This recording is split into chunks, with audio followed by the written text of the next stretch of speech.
Ashe, Ashe, Ashe 15 is coming this Sunday, baby. And I already got my subscription to Ashe on Patreon. Y'all need to go get it. You need to subscribe now. I'm going to be previewing Ashe 15. I'm also going to preview AEW Double or Nothing. And we're even going to talk about some WWE and all that good stuff. So, welcome to this week's edition. Late. You know what I'm saying? But ain't it on time? Pro Wrestling Smoke. That's right, people. You know I am Kavanaugh the Southern Champ, a.k.a. the Porn Rap Star, a.k.a. Ali Pounder Check. You feel what I'm saying? Here to bring you that wrestling punditry with that real smoke. Pro Wrestling Smoke. My podcast, part of the S.T.O podcast family, people. Please check out the rest of our wonderful podcast. And let's talk about them sponsors, shall we? That's right. First up, PassDat apparel. Great t-shirt designs. Also, clothing is coming. Yeah, my man got shit popping. It's coming. Check out that t-shirts line right now at tpublic.com. PassDat Inhalation Partners. Also, you know the best kind of smoke you want. Smokekind.com. THCA. They're the king of it. They got it down locked straight from Cali. And it's mailed to your door. That's right. It's mailed to your door. Legal. No problem. Hey, we got THCA here. What? There you go. You feel me? But Smoke Kind is the best kind. You feel me? Also, Sara J CBDs. We talking about great pain relief as well as stress relief products. And for your sexual needs, she even got lube. So please use the promo code POBBIE to get 10% off your next order from SarahJ'sCBDs.com. That's BOBBIE. That's my name. To get 10% off your first order or your next order from SarahJ'sCBD.com. And this is for the grown and sexy. Only for the grown and sexy. OdysseyLounge.net. The hottest weekend night spot for swingers, people in the poly, people in the lifestyle. They even got a wonderful dungeon. So please go to Odyssey.net. They have weekly parties every Friday and Saturday. So go there, check out when their next event is. Go ahead and send a donation and go all the way, come down to North Carolina. I don't care if you're from D.C., you from Cali, trust me, this experience is smokers approved, people. That's right. And also don't forget about the other parts of the S.T.O podcast family, the flagship, S.T.O the Smokers Lounge. That's right. Every Tuesday and bonus smoke Fridays. And also don't forget about the Risque side. Hold up, because I am off my beam. The place where the conversation gets saucier, the boobies pop out. No telling where else might pop out. Unless you're 21 and up and you subscribed, you don't know what pop off. You feel me? So, unless you're 21 and subscribe, that's the only way you're going to find out what pops off. I'm talking about the place where the conversation gets real saucy, people. I'm talking about only on Loyalfans and Premium Smoke Podcast, the Risque side of the S.T.O podcast family. 4 podcasts, special episodes, and even more stuff for you to enjoy. More content from the S.T.O podcast family. You feel me? Now, we got that out the way. Oh, it's going to be a busy weekend. Sunday is crazy because isn't like Ashe always come on at the same time as AEW? Maybe because they're connected to AEW in some way, shape, fashion. You know, I don't know because, Khan supposed to be one of the wrestlers. Some of the wrestlers from AEW wrestled at Ashe. So, but like I said, we're gonna talk our show. We're gonna talk AEW. First of all, shouts out to Cedric Alexander becoming the TNA Exhibition champion in a great match with him and Leon Slater. That was the last time I was able to watch YouTube TV. Still waiting to pay on that. You know what I'm saying? Don't get it twisted. That I don't get. Look,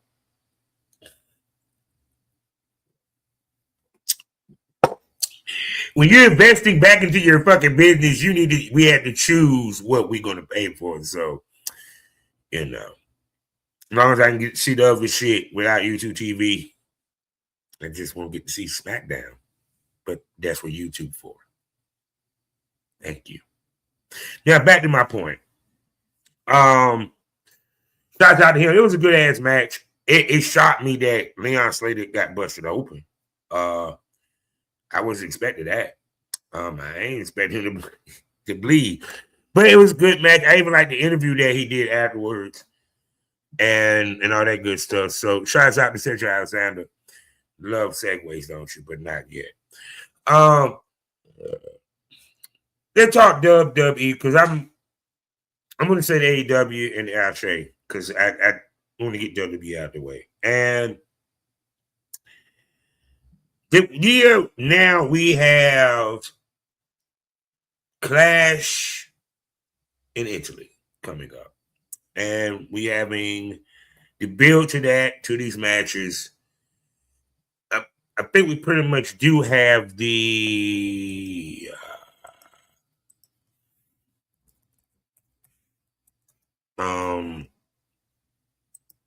I mean, we do have the matches,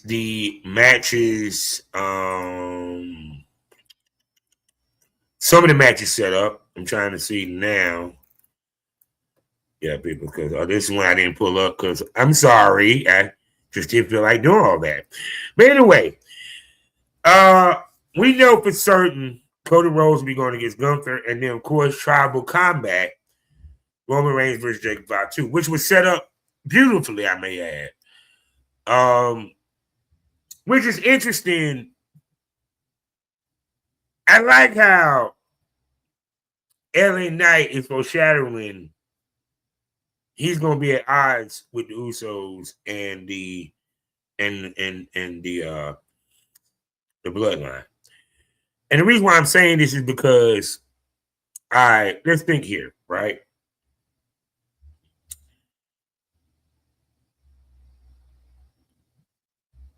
The Usos helped Roman take down Fatu. Now, why is this important? One, it builds him as the monster that he's supposed to be. That Roman needed them fuckers to beat him. And the only reason why they did it was because he was about to get fired. And challenge him to Tribal Combat, Roman wants him to acknowledge him. With Tribal Combat, because he asked for it, he has no choice if he loses. Now, I'm not even going to front. We all know Roman is going to win this. I told you, they're going back to the well right now. Big time. They're going back to the well big time, right?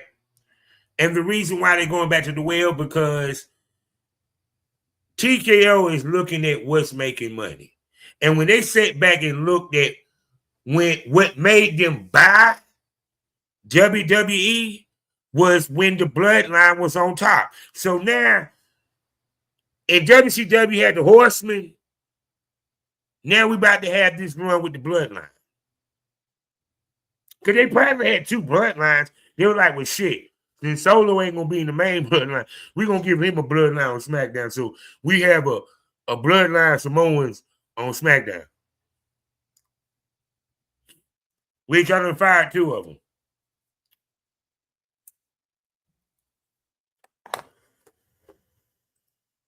Damn. They fired two of them. So I'm curious how that's going to work. I mean, they still got 3, you know. It's, you know what I'm saying? But it's interesting that it's 3 on the other side. Don't y'all find that a coincidence? But anyway, like I said, I don't see Fatu winning it, but I will get my predictions once all the matches been announced. Because I think there's only 2. Oh yeah, Ludwig Kaiser, El Americana was arrested for assault, and it wasn't a woman. No, it was a dude. So some tell me that some dude tried to test this man and found out what he do is really real. If he had to do it for real. So, do I think it's going to mess him up and make him lose that match in AAA? Hell no. Him being, let me make this clear. Him being El Americano makes more money for TKO than OG El Americano. The only reason why they brought that back because they know with AAA, that's the reason why they're doing it in AAA. We're not going to see that match here. You're going to see it on YouTube in AAA, either in Spanish or English, just depending on which YouTube channel you choose to watch. You know, I can watch either one. I can listen to American. I can listen to English. Or I can listen to Spanish. It's all good to me. I can listen to Japanese. I ain't say we're gonna say Okada.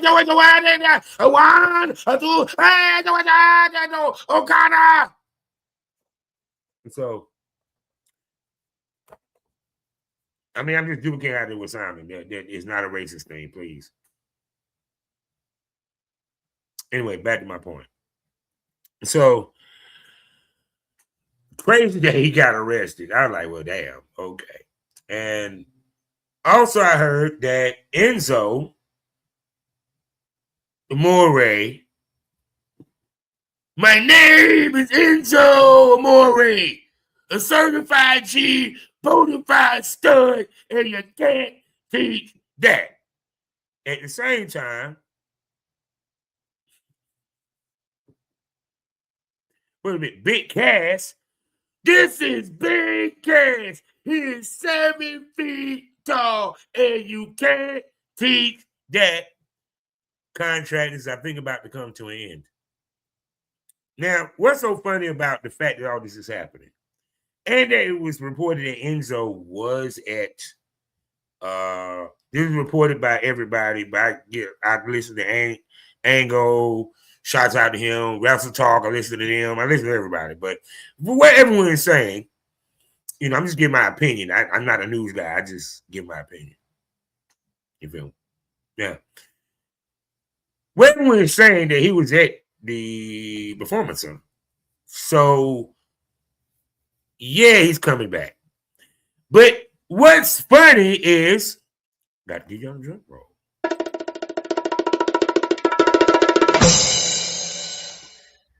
That the word is that WWE wants to make their tag team division great again.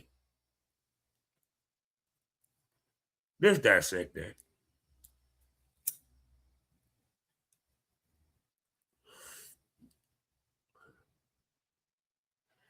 You fired 1, 2, 3, I think what, 4 tag teams. It's like you brought in the Motor Machine Guns, gave them the tag belts when they came in, and less than and then a year later, they're now gone. Hamburger. Oh, let's not forget that y'all asked the New Day to take a pay cut. So in essence, you kind of actually fired them because they quit. You basically decimated your tag team division. So now they're going around to all the promotions and throwing money to get a tag team division because they just figured out, something. We do need a tag team division, don't we? We do have tag team titles, Maybe we need to make tag team wrestling great again.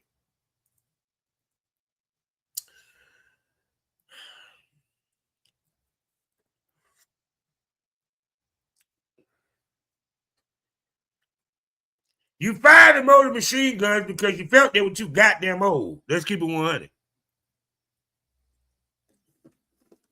That's the main reason why Motor Machine Gun was fired.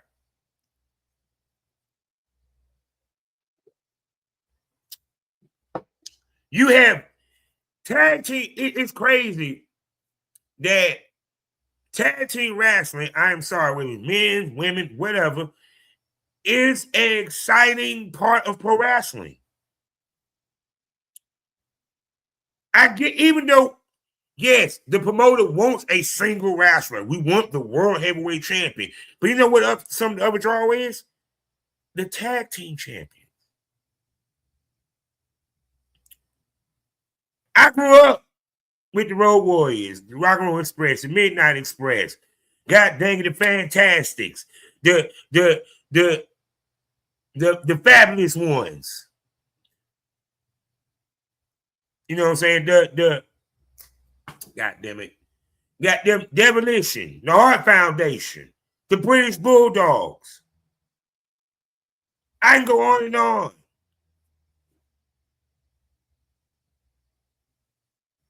You know what I'm saying? Steamboat, Youngblood, the Russians, the Andersons. I can go all day. Why do we remember them as a tag team? Because as a tag team, them motherfuckers was beasts. WWE will never have a tag team title main event for one of those nights. They will never have a tag team title main event for a pay-per-view. I dare any of these big companies to do that. Because the tag team titles mean something. Actuality, I didn't think about the Briscoes. God bless the dead Jay Briscoe. He remained a tag team wrestler and held the Ring of Honor world title twice. And trust me, if the man was alive, probably would have won the AEW title twice. Because eventually they would have put his ass on TV. You got to understand, WWE, they looking at AAA like, damn, these Mexicans love the tag team wrestling. Yeah! Oh, they love the trio. Yeah, they love the mixed tag. Yeah!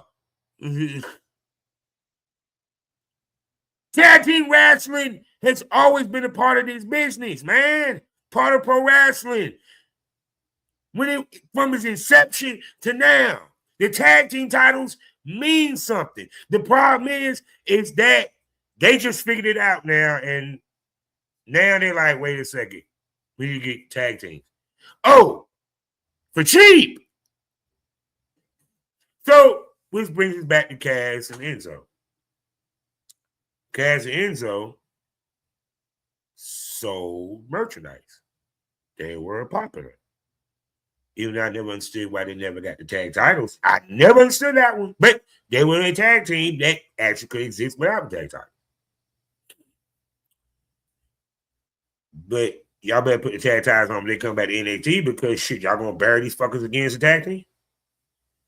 And I'm sorry, Enzo and Cass, I love them as a tag team. The contrast, he's the short, loud mouth, but he can go.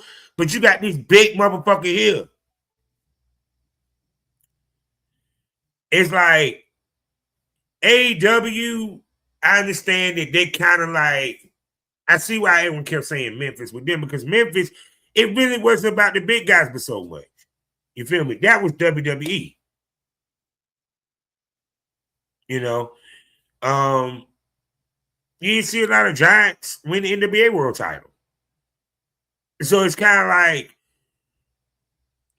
do I think Cash, because he's about to leave, so I can call him Cash now. Do I think he would have ever won the AEW title? Probably not. Challenge at some point. But I ain't mad at he leaving.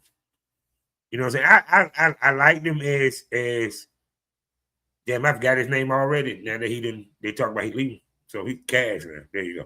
So, which brings us to, I think the biggest stuff is, I'm sorry, Brock Lesnar, and I forgot they announced that. I forgot there was some other matches. Brock Lesnar versus hold on, we about to find it. I knew they had some damn other matches. Wikipedia, I went to Wikipedia like a dumbass, and I apologize, people. I apologize.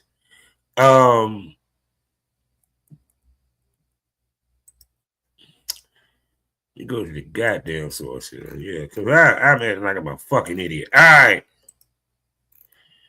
Let's see what we got. Roman, yeah. Damn. So officially announced. Hold on 1 second. I will be right back. Hello?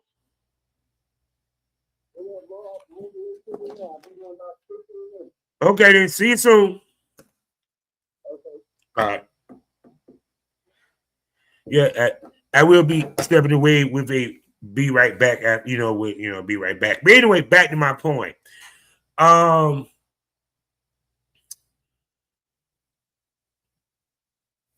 still trying to see, because I know that they announced Brock Lesnar versus Obafemi, I think, for the show.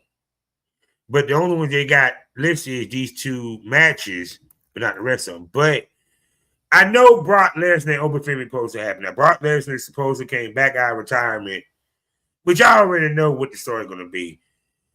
He retired. He sat there and thought about it. His daughter looked at him with the brown eyebrows. She actually cute. I ain't even gonna lie, she is kind of cute. But anyway, his wife looked at him like, damn, you gonna let that big black man beat the shit out your ass like that?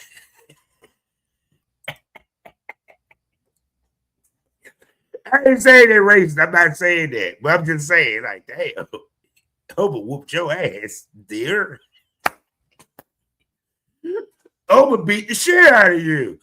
I had to think about that. I had to get my get back. So here's the problem. I mean, I'm going to give my predictions once the full card comes, but I know that they're going to put this on here. You can't have him beat over. If you look at the retirement of the past people that were in retirement, right? The last couple matches to that retirement, they lost because they put somebody over.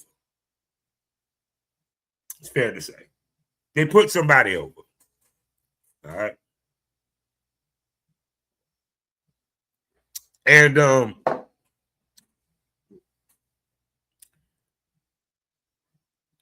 we supposed to be having SummerSlam coming up in Minnesota. Rumored that Gunther supposed to be the man that puts the beast down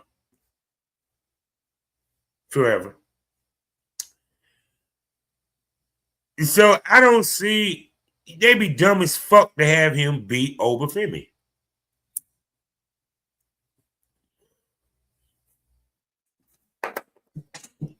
Oba should not lose. He should get the Goldberg treatment. He should not lose for a whole fucking year. Period. Actually, he should truck all the way to goddamn WrestleMania undefeated. Because one, they're already hearing it talking about him and Roman. Really? Which we already know is going to be the bloodline going to interfere. Because are we really going to boo Roman?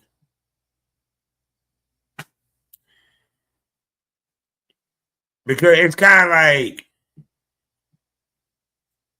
it made me wonder if they booed Roman and cheered Jacob. Could they actually cheer the fact Jacob got double team, triple team? But Oba, I really hope they don't push Oba to him that fast. Actually, it should be Braun Breaker that gets to step up. Segue. It's interesting. I wonder how long Paul, because I'm seeing tension with Breaker and Paul. And he kept Breaker from being wrestling against Seth Rollins. Unfortunately, I didn't get to see the end of Raw. I have reasonings for that, and forgive me, but God damn it, I have a life. Shit happened. So, back to my point.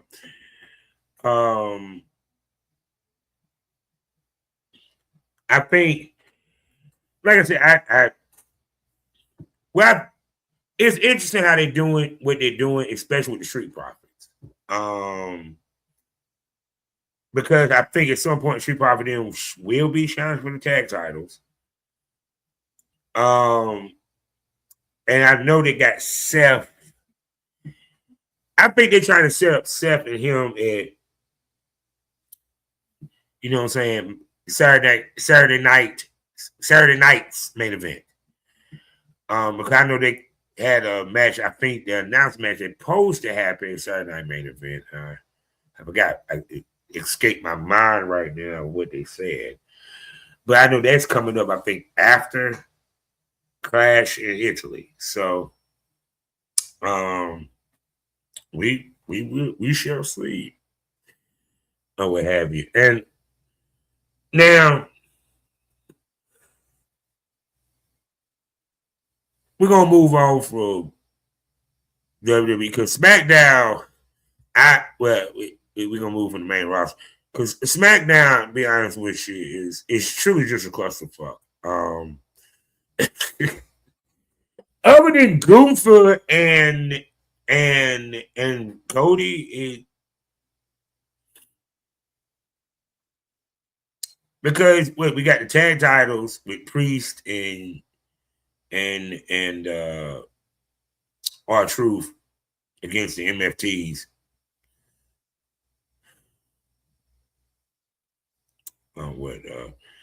The women's US Trick, but Trick, I think he's going to be beefing. I mean, he's still beefing with who? Sami Zayn. At some point, I think they're going to have another match. I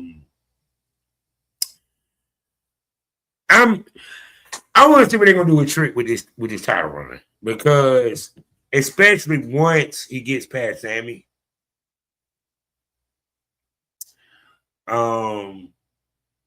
Who he's going to challenge? Because okay, if they made him a face, which they had no choice. Because I'm sorry, the Trick is so over. You can't get more over than what he's over right now. I'm just saying, like, it wouldn't surprise me at next WrestleMania. You have, like, when the two new champs, they came up together, they come see each other and congratulate each other in the middle of the ring the last night. That's Trick and Obafemi.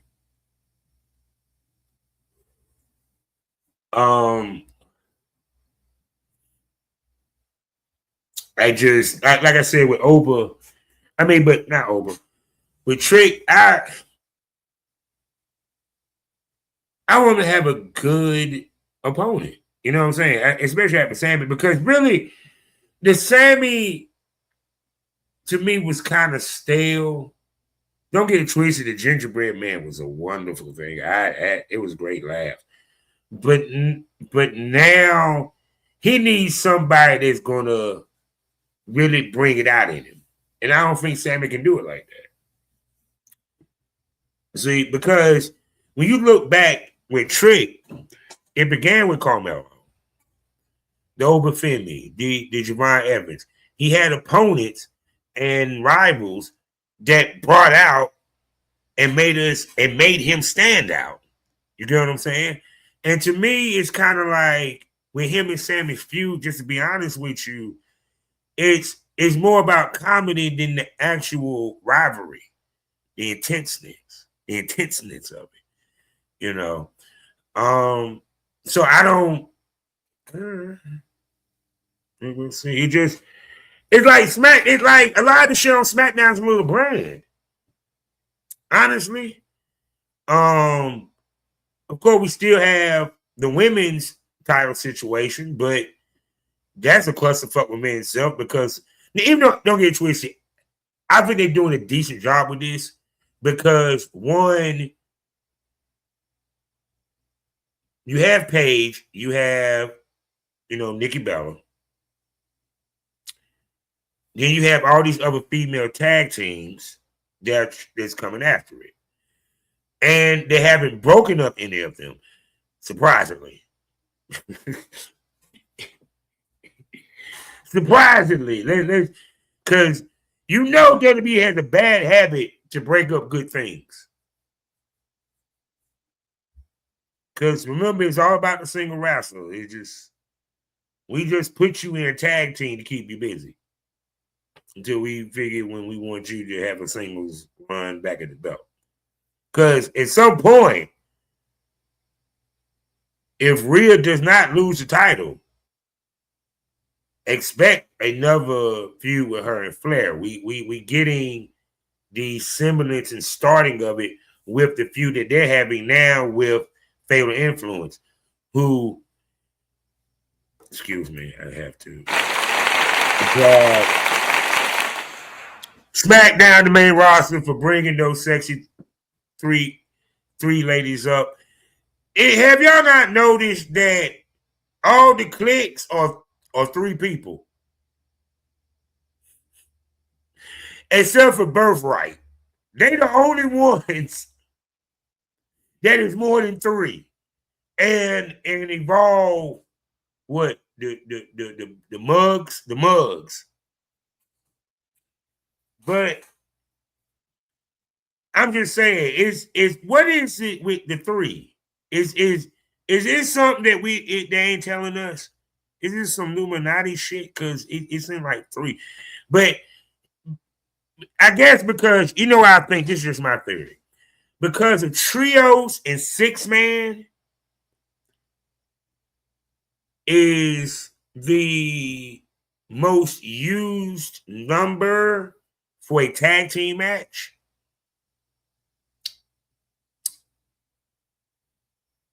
And plus the Freebirds, I mean.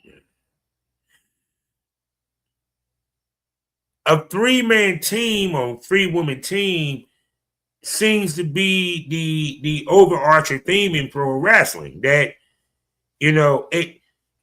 what, the 4 Horsemen did it so damn good you can't have 4?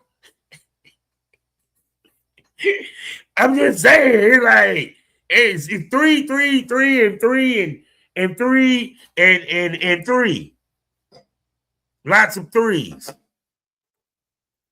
So I don't know what to tell you on that. I'm still trying to figure that one out myself with the threes. You get me? Now, Fatal Influence, I ain't even gonna front. They came in strong, yo. They came in very, very, very, very, very, very, very, very strong. Very surprised how strong they came in. So they practically in the main event picture right now. But it makes sense.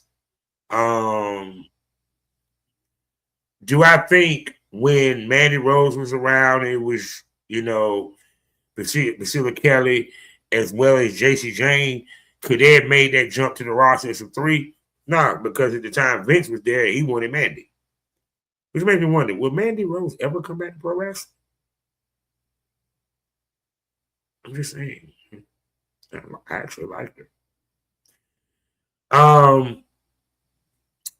Of course, I forgot Royce Keys. They giving him a nice run. They had him in this situation. Actually, had a match against Gunther. The question is, do they really see potential in Royce?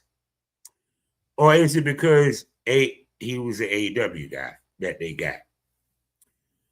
I hope they see potential in Royce because Royce has potential. The dude, I'm trying to tell you, he's a champion, bro. His story, his size, his look. I'm sorry. Mark Henry. Your new age Mark Henry. Let's go. Can we put the belt on this man at some point? Give him a big push. Because if you notice, it's a lot of big, athletic, quick, strong dudes. Whoa, boy. It's going to be rough. So, and that's all I really give a damn about. Of course, they're going to say. And they're going to say, what about Penta? He's still Intercontinental Champ. That's all I give a fuck about. I don't really give a fuck about the damn feuds, actually. What is it, Rusev and who's the other person? Oh, Ethan Page. Yeah. Where I need to say.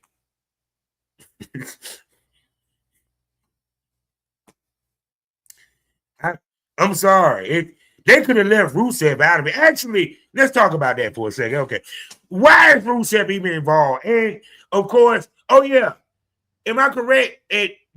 What I think it said, main at Saturday Night Main Event is I think they supposed to have that 4-way with Javon Evans, which we already know nephew is not winning that match. They just giving him something to do. And I'm glad they're giving him something to do. But I mean, damn, is he ever going to get a belt? I'm like, he should have been got a belt. He should have been an NXT champion, North American champion. At least it's just like the question I would love to ask Jim Cornette is Javon Evans buried? Because every time he had a title match, he lost. Every time he had a title match, he lost. Every time that young man had a title match, he lost. And how the fuck you gonna be in Greensboro? He's not on TV.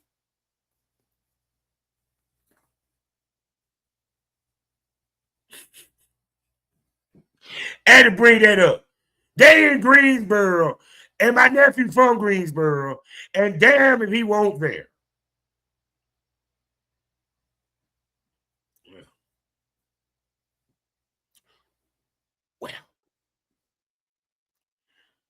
Well, wasn't that Raw that was in Greensboro? But that might be the reason why. Wait a second, no, he's on Raw. What the fuck I'm thinking? TKO do goddamn better. Fucking pieces of shit. Excuse me, make me have to goddamn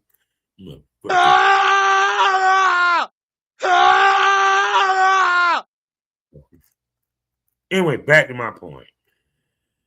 So, yeah, now I just did all WWE. Are you happy? Let's go. Now, into NXT. I noticed there's no heel single champion. We have heel tag champions who broke up Dark State. And what's funny was I was wrong. It was Suge that turned on. I thought Saquon Suge would do what they were going to get them boys to turn on Lennox. Because I thought that they were going to strap Lennox with a singles run and start with him taking down the group that he put together. But no, Saquon, I think what Saquon took the pin? Yeah, I think he took the pin. And the other two dudes decimated him, and then Lennox was like, fuck, I never liked him anyway. He started beating his ass. And they put him through a table. So expect Saquon to want to destroy the dark state. Now, how he going to do that, I don't know. Now, understand this, people. I'm actually glad that they let that man go, because go look up DPW, if it's, well, it should still be up there on YouTube, and look up Lucky Ali. He is a monster of a singles wrestler. I would love to see more singles matches with him. It wouldn't surprise me if he wins one of those single titles in the next couple of months, once he gets past the dark state storyline. You feel what I'm saying? So I am ready for that. Hey, let me say this again. Cold got him popping, okay? Cold got him popping. My other nephew, Jackson Drake, it's funny, the Vanity Project, keep them together as a tag team, WWE. Don't. You can have one of them go for the world title at some point, but actually, unless one of them get hurt. No. Keep them as a tag team. You know, I'm going to be real with you. This is going to sound funny as fuck. And if Jim Cornette hear this, he might look at me sideways, but they really do remind me of the Midnight Express. A new age version of them. You know what I'm saying? Don't forget mention to Jim Cornette.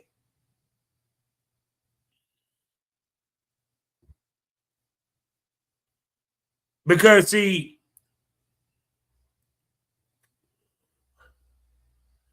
and to me, it's like, they are a very good tag team. I ain't gonna front. I really enjoyed it. I enjoyed them on Evolve. Because Evolve is never gonna have a tag team title. So, hold on 1 second. You? All right, I'm coming. All right, we about to take a little small break, and I'll be back to finish up NXT, and then we're gonna talk Ashe.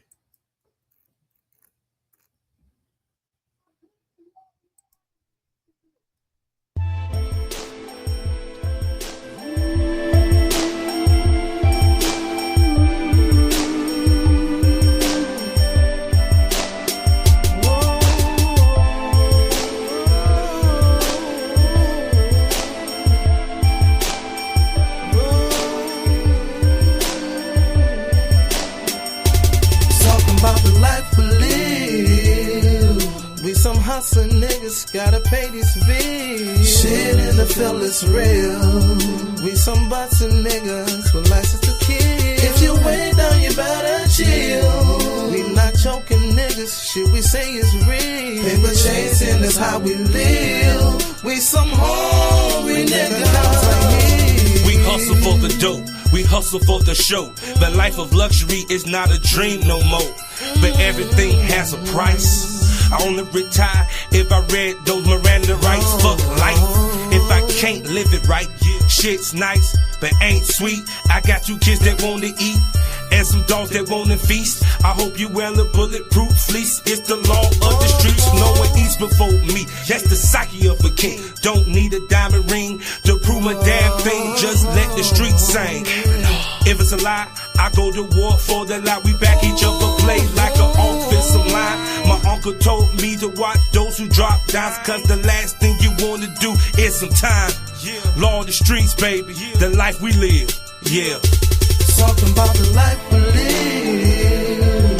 We some hustling niggas, gotta pay these bills. Shit in the feel is real. We some bustin' niggas, but like if you wait down, you better chill. We ain't joking niggas, should we say it's real?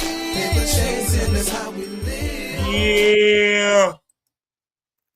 Yeah. Oh, that was my shit. Life We Live. You know what I'm saying? You can find that probably on SoundCloud. You know what I'm saying? Reverb Nation. Just little capping off of something. Champ. You know what I'm saying? I got some music out there. I got some legendary. Yeah, I had to step away. Y'all know how we do in the Smokers Lounge. Stop playing. So after this, I'm about to have me a good old time. I thought about going to a smokers bar, but I mean, what's it called, the Smoking Bull cigar bar.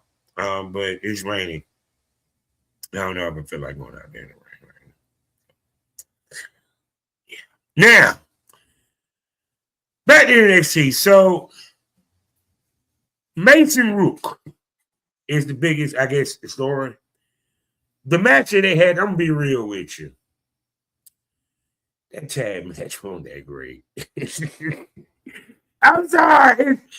I like Miles Bourne. I love Tony D'Angelo. Yes, I do. Who else? Cam Hendricks. Yeah, it was Cam Hendricks and Mason Rook. And for how I be saying Rook everything. It wasn't that good of a match. And I ain't gonna front. Cam is corny to me a little bit. I ain't even gonna lie. He's kind of corny. You know what I'm saying? Hold on. Y'all know what he's at. Get some drink, bro. He's kind of corny. But he can wrestle, but it just I guess that it makes sense he's a heel, and he got to grow on me because Tony D'Angelo at first I thought he was corny, especially with the mob boss persona and shit. But as he grew as a wrestler, I kind of began to like him, and the version he is now, I really love him. I remind me of Bruiser Brody in so many ways, you know. But the same thing with Cam, it's like, yeah. But Mason Rook, he got way better finishing maneuvers, and that fireman carry into the ring post, into you know what I'm saying, the ring post, the corner buckle and shit.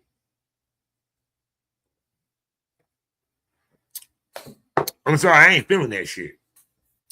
And I see he got way better finish maneuvers. Is they trying to get him to be a heel? They trying to get him to be a face. Because of course he attacked Cam Hendricks because Cam stole. Yeah, he literally did steal the pin. I'm not even going front. So, but he pinned. Well, I mean, Miles Bourne. And it's interesting how he said, "Nah, I don't want the North American title. I want the world title." I'm not mad at that. You feel me?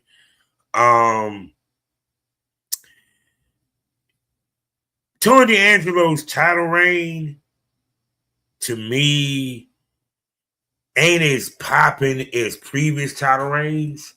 Like with Oba, his title run, but it's Oba. But I mean, not even that. Look who Oba had to go against. Tony D'Angelo, Even Page and Ricky Saints it looks kind of the contenders list look a little because Cam, I mean, I understand he was on LFG, but Cam in the title picture? Mason Rook in the title picture? Now, I understand NXT, they do bring motherfuckers in and just throw them in the title picture. We've been saying this. But Cam and Mason Rook?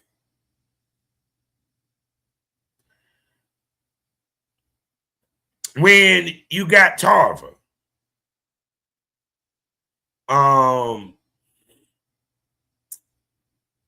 Who else is in? And okay, and Tate Wilder, interesting. They're making him, if they're about to turn him heel, because the way he's moving, it's like he's a selfish prick. He wants to get all the glory. And if you're gonna do that, let's have a real conversation in next time. Let's have a real conversation. You need to understand. You need to understand. You need to change his outfit if you're going to turn him to a heel. He has the it factor. But that outfit ain't it. So I don't know what y'all going to do and how y'all going to do that. But if he's going to do a heel persona, he needs to have something different. I mean, I ain't going to front. His persona, he found it. But it's the outfits that throw me off. I'm sorry. Just of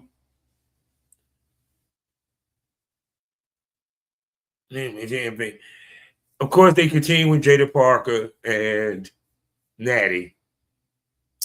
Now Lila Diggs gets her chance in the big league, in the big leagues, because shit, they're on CW, so you might well say big league. Is she gonna go against Jada Parker? So, which makes me wonder what they're doing with Jada Parker, because she has not had a title run, title shot, anything of this nature. She haven't held a title, and she's dating a Uso. What is wrong with you, NXT? Now, back to my point. The women's division, of course, is heavy.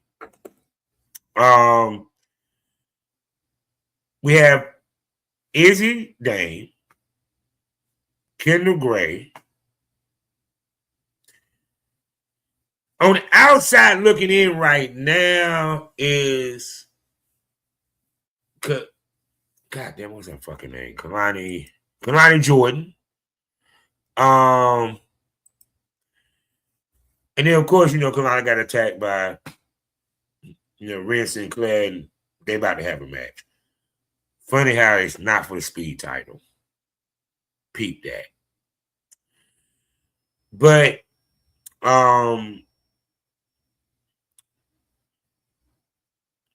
I like how Izzy Dane, I've been coming about to kick your boy out. I'm curious how they're going to. This is my question. If he gets kicked out, and I'm talking about Spears, the question that I pose is this.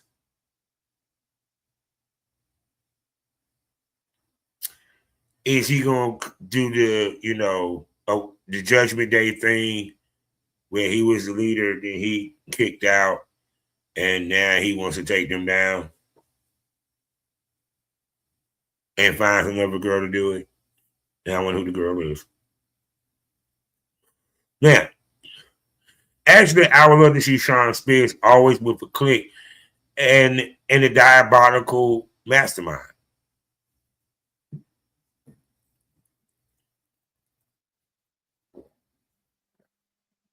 I'm just saying. But anyway, Lola Vice liking her title run. Izzy Dane, she grew on me. She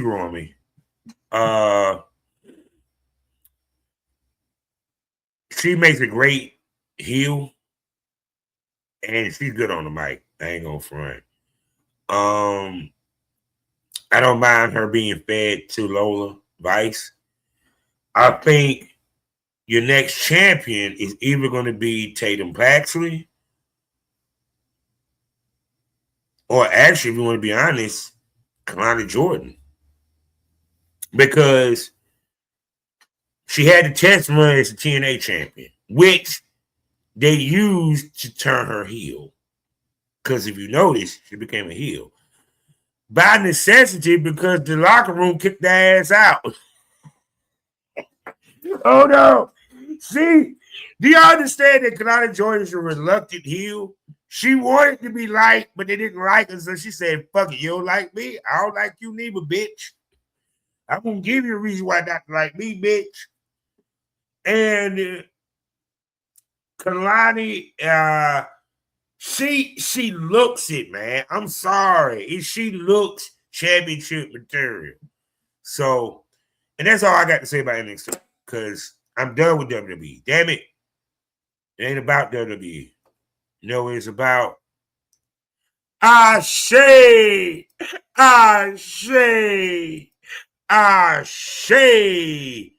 15. Let's go to the Instagram page. Let's talk about it, people. We're going to begin here. I became the Darius that they're talking about. I didn't think that I was going to be asked to wrestle you in your first match back. Are you sure you want to wrestle me? I mean, there's no person I'd rather be wrestling than standing across from you. Wait a second. Darius Carter is out here to interrupt. I say a love letter to professional wrestling, a new direction for the culture. Yet I see the same exact thing. Darius Lockhart, my friend, while you were away, I became the Darius that they're talking about. I did that by defeating the man behind you time after time. It was funny, he called him Darius number 2. I'm Darius number 1. Hold on. So let's talk about it. Let's talk about Ashe 15.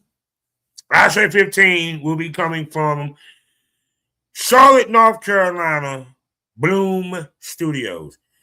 Now, originally they were at Slingshots in Greensboro.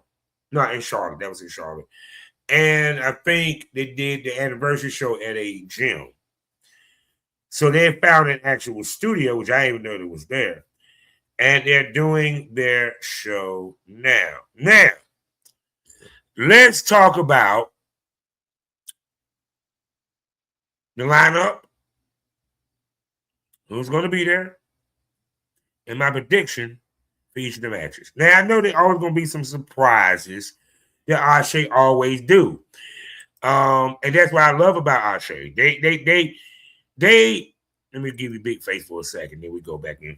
Ashe always know how to make lemonade out of lemons. You had people that may have backed out for whatever reason. You had people that couldn't show up for whatever reason. And somehow they still put on a great show that was cohesive and connect to the next show. And you see their core group.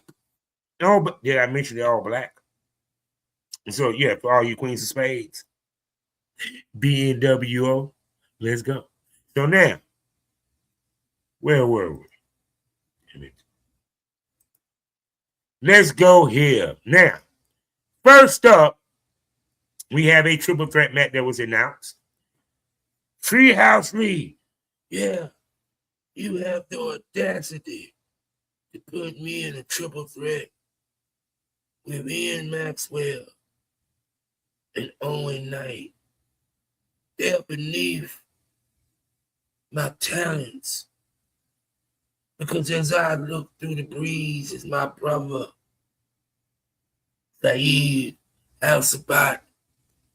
We will show you that we will have the audacity to win and then eventually go on to become Ashe Tag Champion. I love Treehouse Lee. So Treehouse Lee will be going against Sabat. Pay attention. Brother is at ringside against Owen Knight and fast as hell in Maxwell. Now, this is going to be a high-flying match. This is a cruiserweight match. You like Lucha Libre, you like innovative offenses, these three motherfuckers got you covered.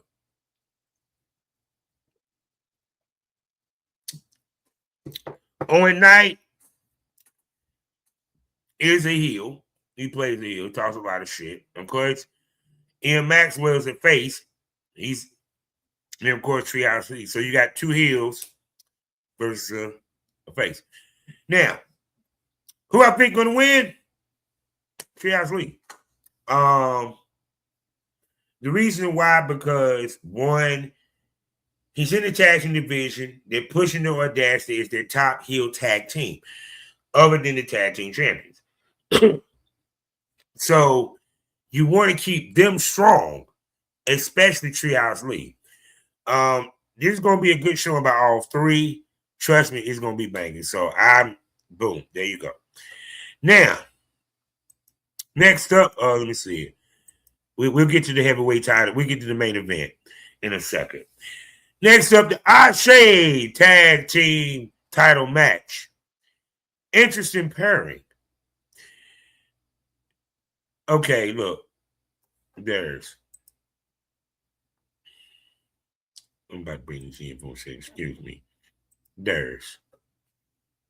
Can we get, promos and shit like that from Alex Kane and Suge D about challenging for the tag titles? Which I know people saying, well, why did they get a shot at tag titles? Well, let's look at the facts. Former MLW, like a damn Triple Crown. But he didn't win the tag titles. He won the 2 major belts. Suge D, multiple champion across the world. You know what I'm saying? Most recently, the Pan-African Diaspora World Heavyweight Champion, which is recognized by Pro Wrestling Illustrated, the biggest illustration and longest running pro wrestling magazine. Like, yeah, they have the Ring magazine for pro wrestling people. Let's go. Okay? Makes sense. Plus, I know they would challenge TME big time. I saw them, like I said, the match with TME went against Broner and Kozone. This is going to be a very good match. The question is, because I know who did Alex Kane wrestle against? I mean, he wrestled against Sugar D, didn't he? Anyway, I'm expecting TME to retain. And I'm predicting that Sugar D Alex Kane is going to either break down during the match or break down after the match. Because I'm seeing Alex Kane making more appearances on Ashe Wrestling. Does this mean that we might see more of him?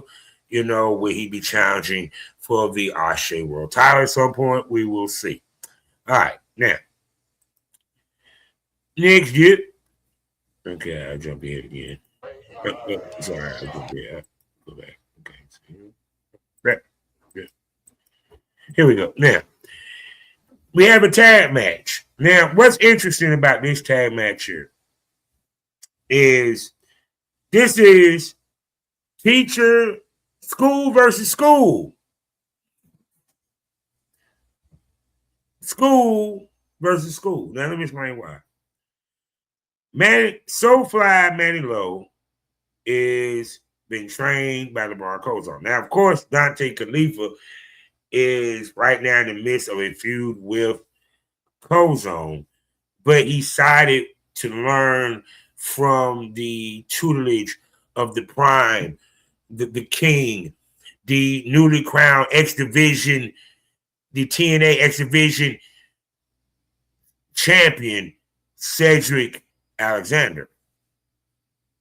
Also, what's interesting, Kozone is actually in 2 feuds because he's actually still in a feud with Cedric Alexander, and he's actually in a feud with the Dante Khalifa. So if I ever bump into him, he won't get mad at me.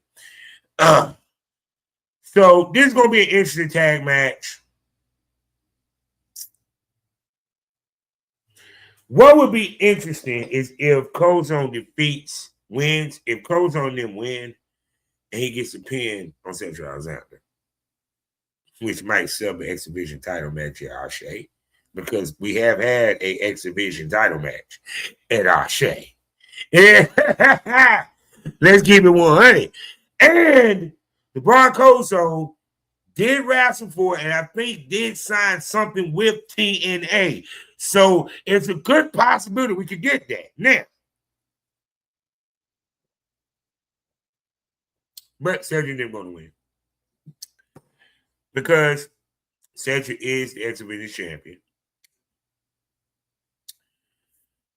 It will further the feud and the animosity with the Broncos on losing to his two biggest rivals right now.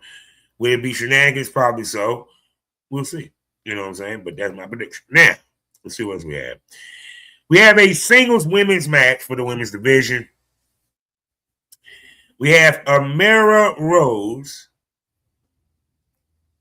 versus Lee Knight. Now, if you've been watching Ashe wrestling from day one, like myself,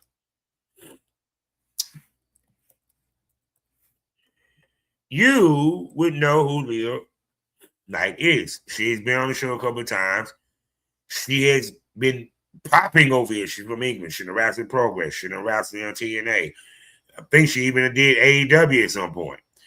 But she has been grown. She has been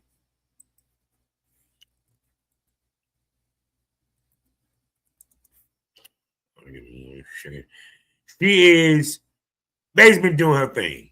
Now, I think she did have a title match against Charity King for the Ashe title. So this is interesting because we having a ladies match and actually I think a debut because I don't remember her actually wrestling on Ashe. I could be wrong. You know,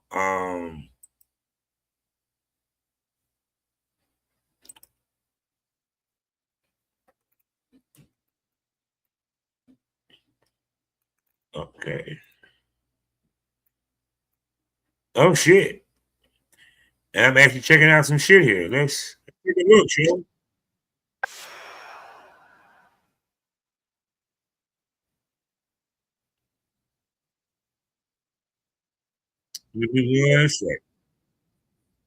Let's take a look at Miss Amara Rose. Let's take a quick look. Versus career street fight for the Firestar Pro Wrestling Women's Championship. Take a quick look, Sean. Well, if Sadie Lee Moss wins, she becomes the new Firestar Pro Wrestling Women's Champion.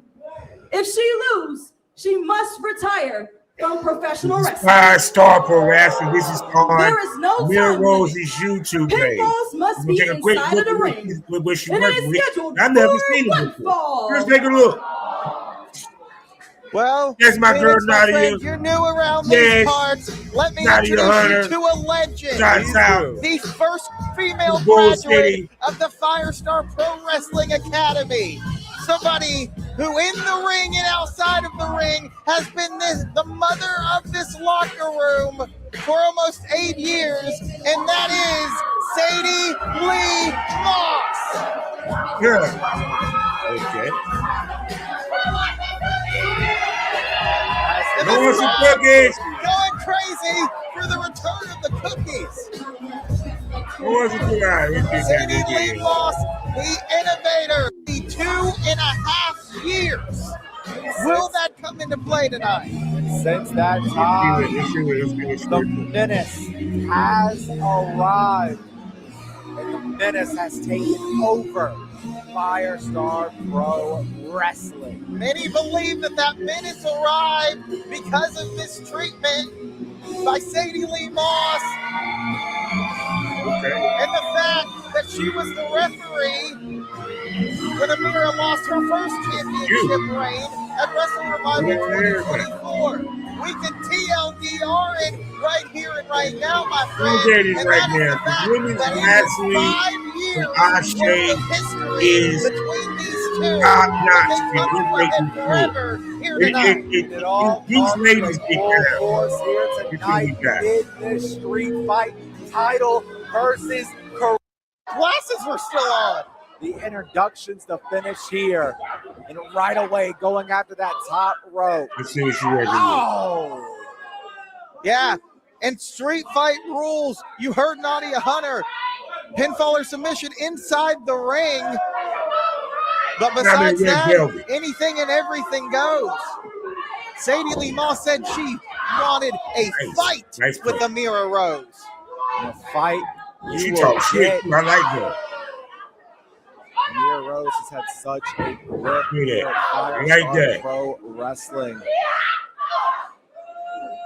Now Sadie's got nowhere to go in that corner because there's no breaks.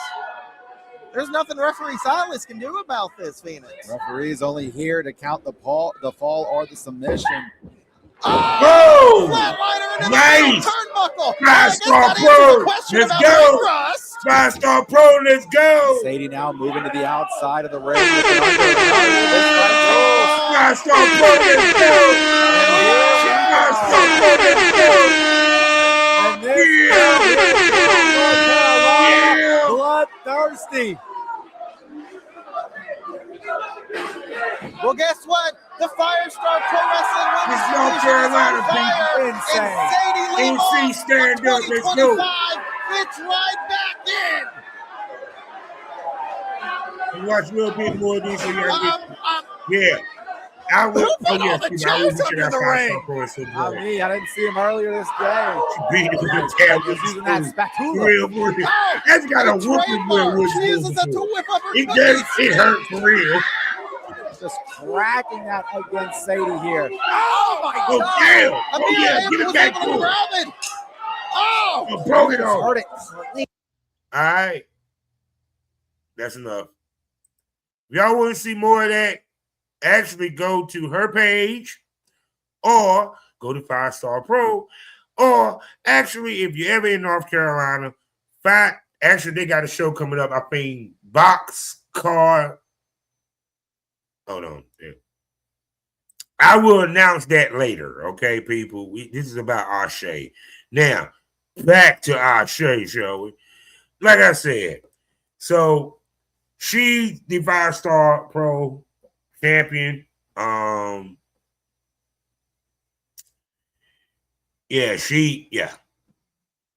there you go.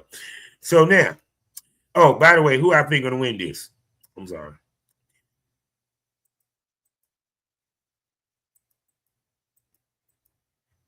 Who I think gonna win this? Actually, I think Leah Knight. Because she's in the main event picture. She's in the main event picture, one of the top contenders. I think it's gonna be a good woman match. I'm actually looking forward to it. And I think, like I said,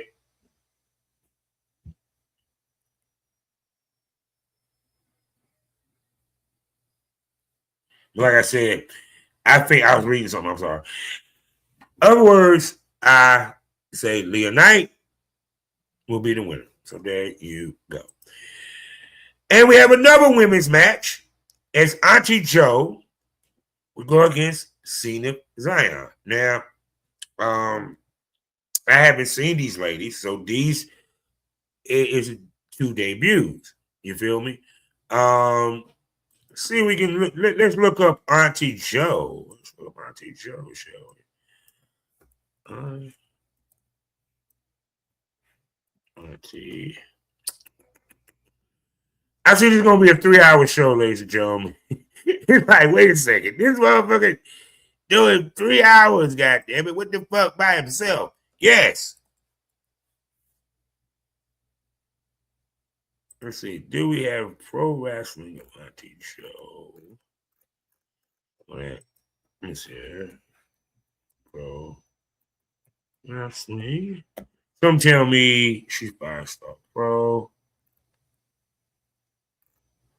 Nope, never had none of her. Zenith Zion. Here we go. Zenith Zion. Hold on, wait a second. Go back.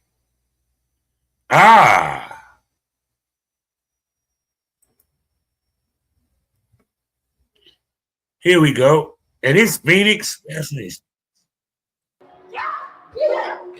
Auntie Joe. Stop. We are not doing this in the back. We do this in the ring. Don't want a match? May 14th, Matriarch Mayhem, one-on-one. Don't want that? Fine, let's do it. Let's see if we can find. Okay. Well, we got that. So there you go. That's her. And then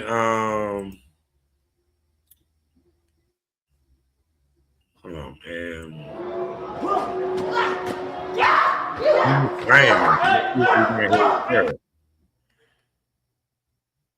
Oh, let's see what we got. This is Federation Wrestling Alliance. Federal Wrestling Alliance. This was actually last year.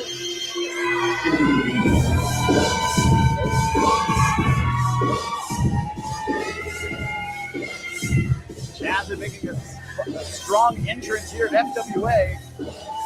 I'm Jason Eaton alongside the president of professional wrestling, Phil Stamper, the Dragon of Malice, an imposing name for an imposing lady.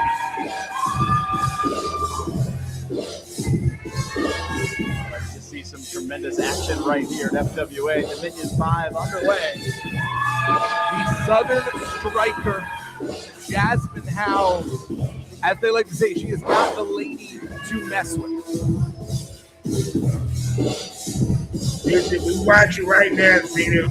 I just want to take a look and see what she's working with. You know. Making her return to FWA. Oh, sure. The bite-sized powerhouse, Zenith. Oh, she's cute. Oh, yeah. Doing push-ups. Yeah, she's short her as pump hell. on. Zenith says she likes to do it for the mommy. Let me take a second. Oh, shit. This is over You here. do not have to put your hopes and dreams Because aside. you got power Live your versus entire speed in this full match. life. Okay. I see what you do, nerd. Be a mom, be a wrestler, have it all.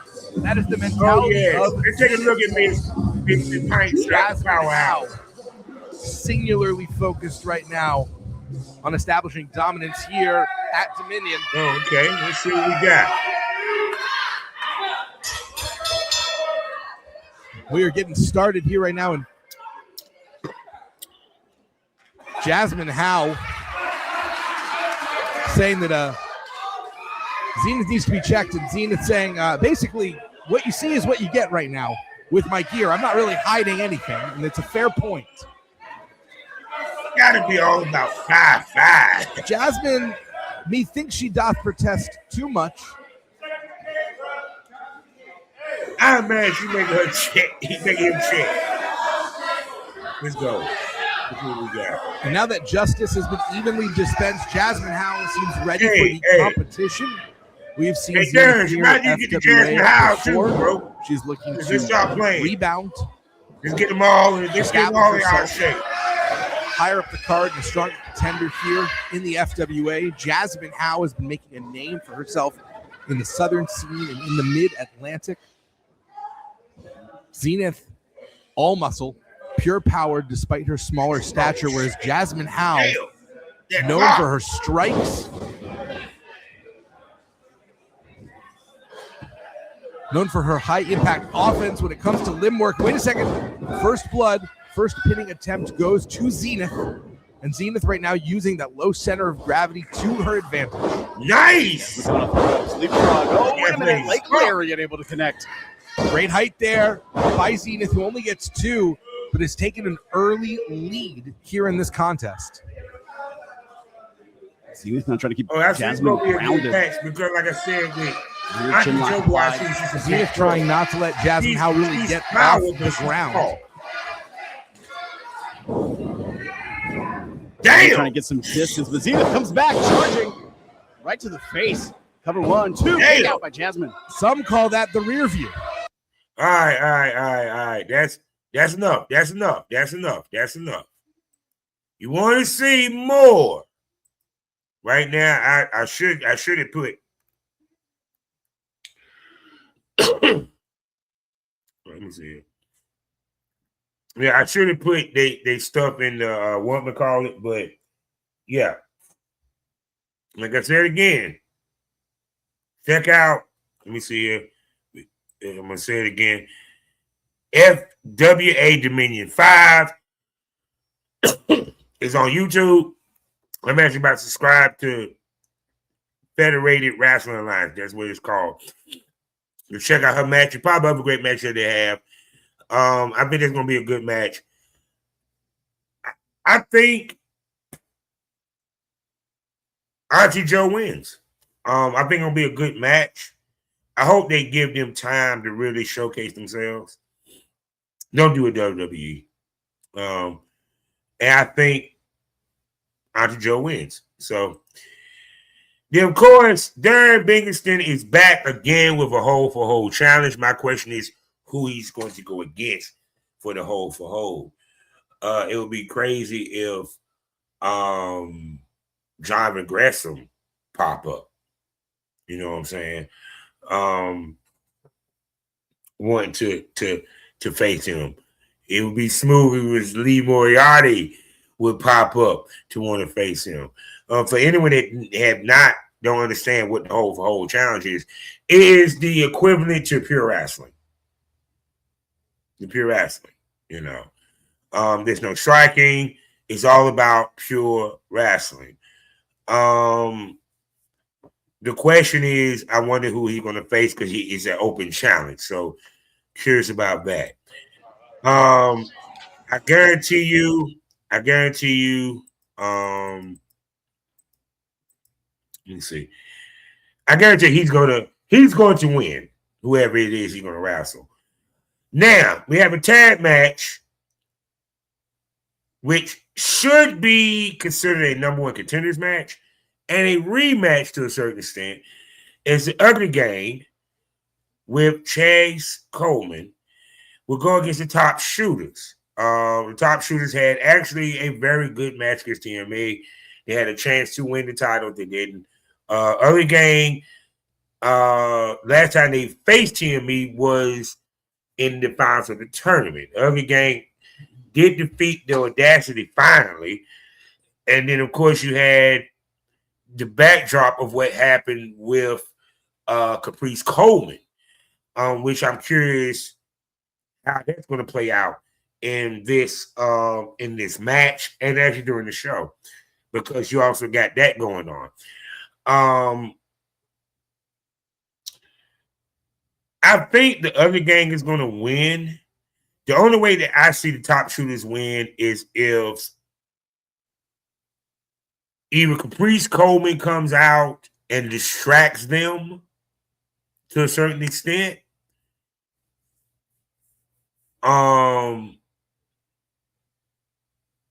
Because the reason why I say that is that do you want to further the storyline where the match is, the Cream Pie Poppy versus Caprice Coleman? Is that a match that we are brewing to? Because Caprice Coleman did put his hands on Cream Pie Poppy.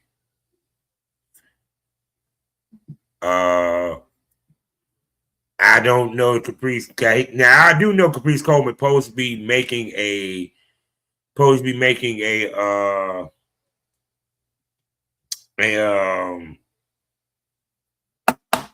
special announcement. I'm curious what that announcement is supposed to be.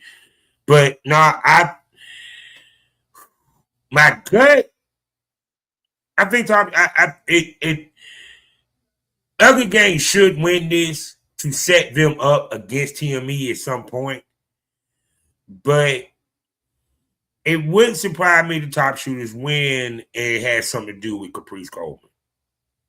I'm just saying. But my prediction is the Ugly Gang. And I did the 6-man. Caprice Coleman has a major announcement. I'm curious to see what that's going to be. Is it going to be a new title? Is it going to be he stepping down? A new signee? I'm curious to see, what it's going to be. And then, of course, I think the main event,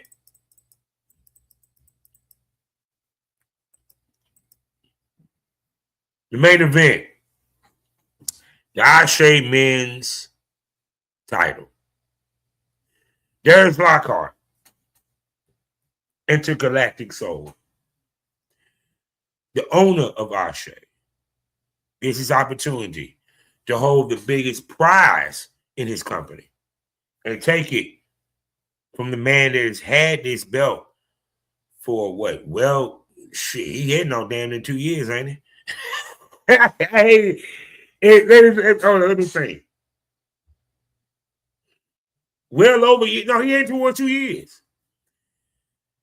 The Moriarty of pro wrestling, the vulture of Ashe, the leader of the culture, the All-Father, Darius number motherfucking 1, Darius Carter. Now, let's break this down. This has been a feud that have been brewing for a minute. Adding to it, Billy, the business, Billy Dixon. The last time these men shared the ring, Ashe 14, and we was left off with Billy Dixon costing Team Lockhart the match, and Lockhart was pinned by Ryan Rembrandt. He told Billy Dixon, put a pin in it. Let's go early in the show. After he won the number 1 contendership by defeating Alex Kane, he tells Billy Dixon, I want you in my corner when I face this fucker to watch Ryan Rembrandt and for you to make sure that I get a fair match and you get the pleasure to see me whoop his ass, and then we can discuss us having a title match. Take a pen out of it. Let's go forward.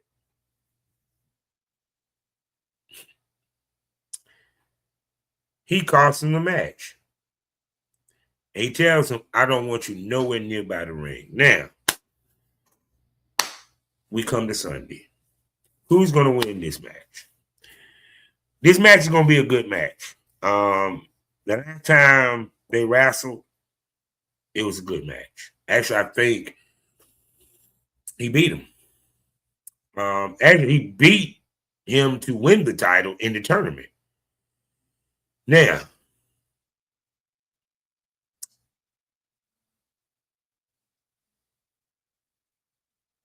the All-Father retains. Let me tell you why.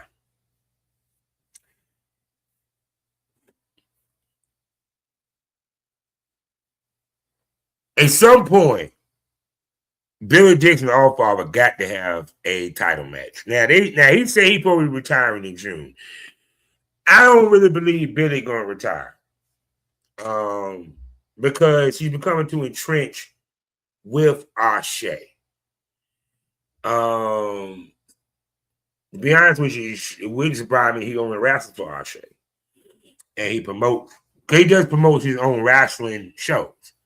You know, like he's one of the guys that's out there, like he putting in work. I see why they call him the business. I'm sitting here watching this dude. Hell, he put Carter on. Let's keep it 100. But he's going to cost Darius the match. And the reason why, Rembrandt going to interfere, which is going to cause Billy to come out to try to even the odds. It's going to distract Darius Carter. No, it's going to distract, not Darius Carter. It's going to distract Lockhart, which enable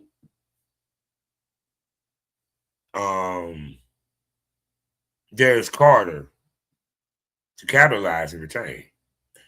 Because I truly believe the money match, believe it or not, is Dixon versus Carter. Now, the question is, will we see Billy Dixon become a heel? Because my other alternate theory is that he just don't cost him the match because he was out there and distracted him. He cost the match because he literally cost him the match.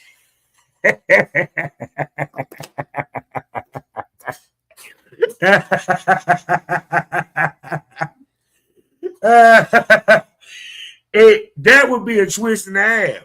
That Billy Dixon retires as a face but becomes a heel. And he decimates Darius Carter. No, not Darius Carter, Darius Lockhart. Now, do I think he would do that? No, I don't think Billy Dixon would even want to go a heel.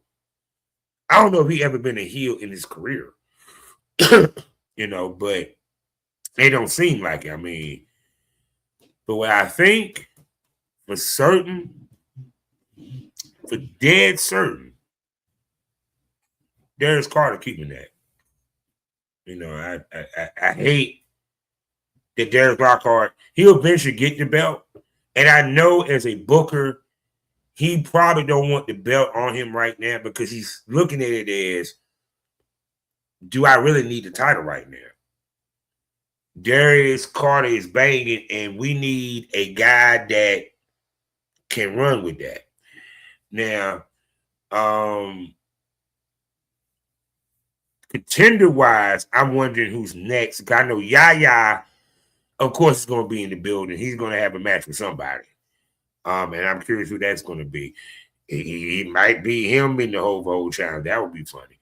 But I know Yaya is definitely in the mix for the world title. I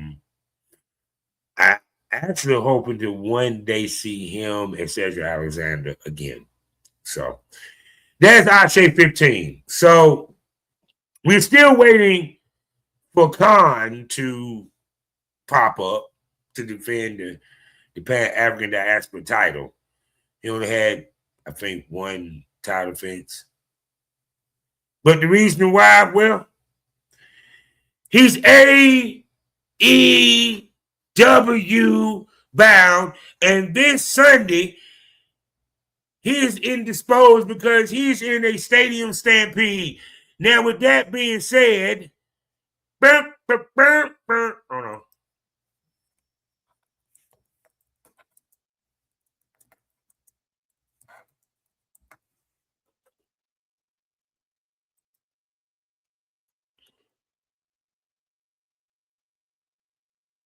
What I'm trying to get all this, make sure I got all this. Now, let's talk about it. We have 12 matches. Now, of course, some of these matches will be on the 0 hour. Trust and believe. I already know which ones they are by looking. Now, let's talk about it. This Sunday, the other show that I have to, before I start this.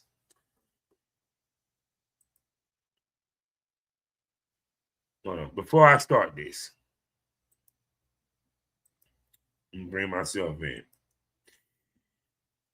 Please do not forget, to my grown and sexy people, if you're looking for the place where the conversation getting saucier, the boos pop out, and you don't know, you want to know what else pops off, then you need to subscribe to the Risque side of S.T.O podcast family. I'm talking about none other than the Premium Smoke Room. That's right, people. On Loyalfans. 4 podcasts for you to enjoy. Trust and believe. And you will enjoy them. And for the first month, you get to join for $6.25 for the first month. You feel me? So you get to see what you get. And then guess what? You ain't going to want to leave, people, because they don't leave. You feel me? I want to send shout out to all my subscribers, all my premium smokers, and even my loyal smokers, the ones that follow me on Loyalfans. So there you go. And remember, grown and sexy. If you're a teenager, Don't even think about it. There you go. So now, let's talk AEW. AEW doing Double or Nothing. Like I said, it's 12 matches. Now, I already know what people are going to say. It's too many goddamn matches. It's AEW, man. What the fuck? You know what I'm saying? Of course, the Zero Hour going to have a bunch of matches. And then, of course, you have the main, the main show. So here we go. We begin with probably the pre-show because I see the P. So it's 3 pre-show matches, which the last pre-show match probably is going to go into the pay-per-view. All right. We begin with a 5-minute tag team eliminator match. Now, if these ladies are able to survive 5 minutes against Divine Dominion, they get a tag title shot. So, the victims this week, this pay-per-view, will be Zeta Steel, really the real deal Zeta Steel. Y'all remember her from Evolve. And Viva Van. Do I even have to say it? It's a 5-minute match. Come on. Let's move on. Just in case you're wondering, who is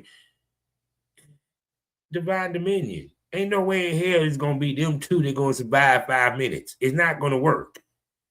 Those two are not going to survive 5 minutes. I'm sorry. Hold on. I'm sorry. I'm supposed to pull that up so y'all can see. Those two are not going to survive 5 fucking minutes. I'm sorry. It might look that way, but it ain't going to happen. So, next up, Boom and Doom.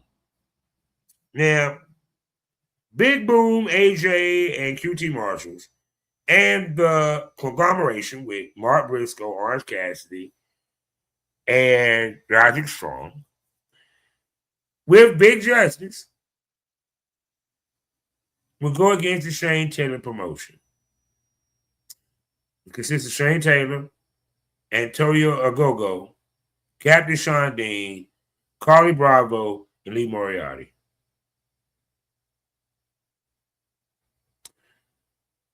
Okay, do you really think that Boom and Doom is going to lose this? Okay. Next. It was shot the fuck out of me. And they got the conglomerate with Orange. I already know who's taking the pin. Sean Dean. There you go. But it makes me wonder because because Colorado. Never mind. All right. Next up, which goes into what happened on anyway. Next up on the pre-show will be the Death Riders versus the Ops. Now, this is interesting because this match is kind of a teaser, a appetizer to Ospreay and Samoa Joe, which we'll get to in a little bit. So, I don't see the Ops winning this. I see Death Riders taking this because of who's in the match. Now, main show, let's go. The first match is a title match, AEW International Championship, the match that everybody been waiting for. Kazuchika Okada, the Rainmaker, against, I gotta do it right, Kazuchika Okada. Oh, I gotta do it right. Okay.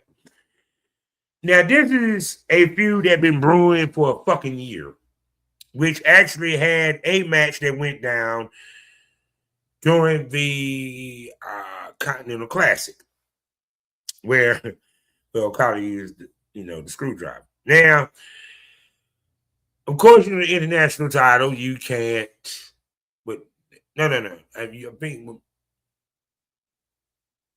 you can't have nobody at ringside, I think. So this is going to be a straight up match. And THCa has been on a roll. I think he's currently the New Japan Television Champion. And he hasn't held a belt in AEW, I think, in a minute. But I'm trying to think, what belt did he freaking held? Hold on, let me see. Did he hold a belt in AEW? Because he held the New Japan World title, but anyway, if he ain't won one yet, he gonna get one. He gonna get one Sunday. He's beating Okada. Okada had the belt for damn near what? Heading on 2 fucking years. How long you gonna let this motherfucker hold the belt? I mean, really, seriously. THCa is a young guy. If he loses to Okada, it buries him.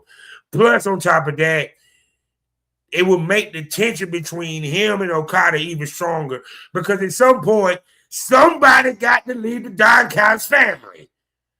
Damn it, how many more motherfuckers you gonna add to the bench? Now, next up, FTR defending the tag team titles against Cage and Cole in a I Quit match. If they lose, they must retire as a tag team.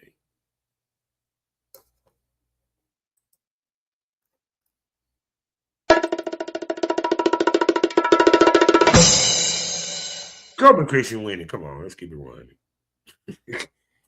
What did I tell y'all about the rule of thumb in pro wrestling? If the champion beat the challenger and the challenger gets a rematch 9 times out of 10, if not 10 times out of 10, the challenger will win. Because if you don't have him win, you are burying him. And this is one of the greatest tag teams of all time. Really? So, yeah, because people want to see a tag title run with Kobe Christian. Y'all can sit and say, no, we don't. They're old. Why can't they put it on someone new? Man, y'all would eat that shit up like cake on your birthday, motherfucker. Shut up. There you go. Hope you're happy. Now we have the Stadium Stampede match. I do not feel like naming all the fucking names for this, but you pretty much get the gist of it. But I'll do it just for, because y'all going to look at me stupid if I don't. Jericho, the Hurt Syndicate, we already know who that is. And the Elite, we already know who that is, versus the Demand and the Don Callis family and the Dogs. This is going to be probably one of the wildest Stadium Stampedes you will ever fucking see. Crazy we haven't seen Kenny Omega in a second. Somebody's gonna get thrown off. Someone's gonna get put through a table. There's gonna be blood. Wouldn't surprise me, Matt Jackson and them pull out the thumbtack, forces, and basically Jericho and them win.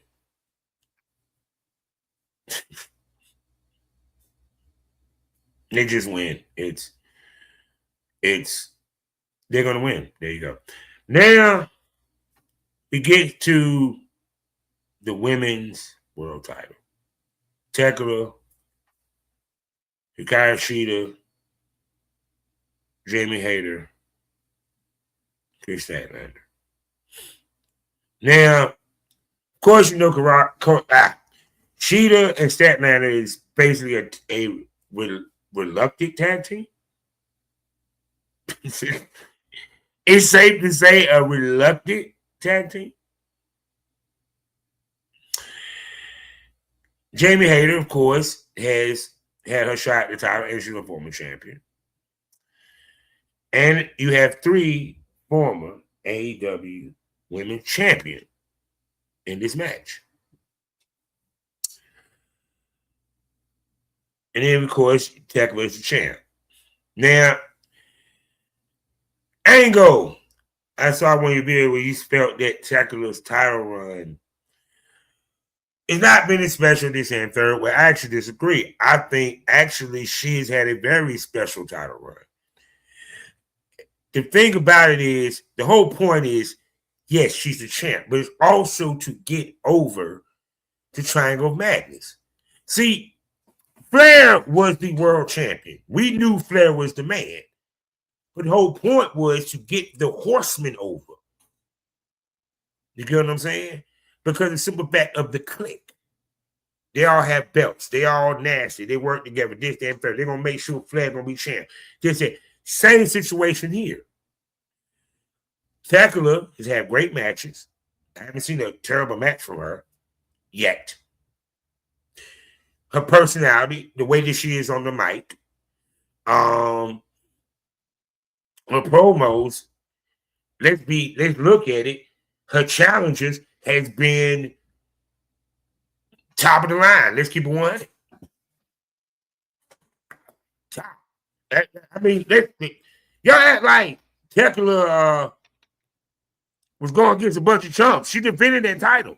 It been some good matches. And so I think she's had a strong title run as the AEW Women's Champion. I disagree, but we're here to agree to disagree. There you go. You know what I'm saying?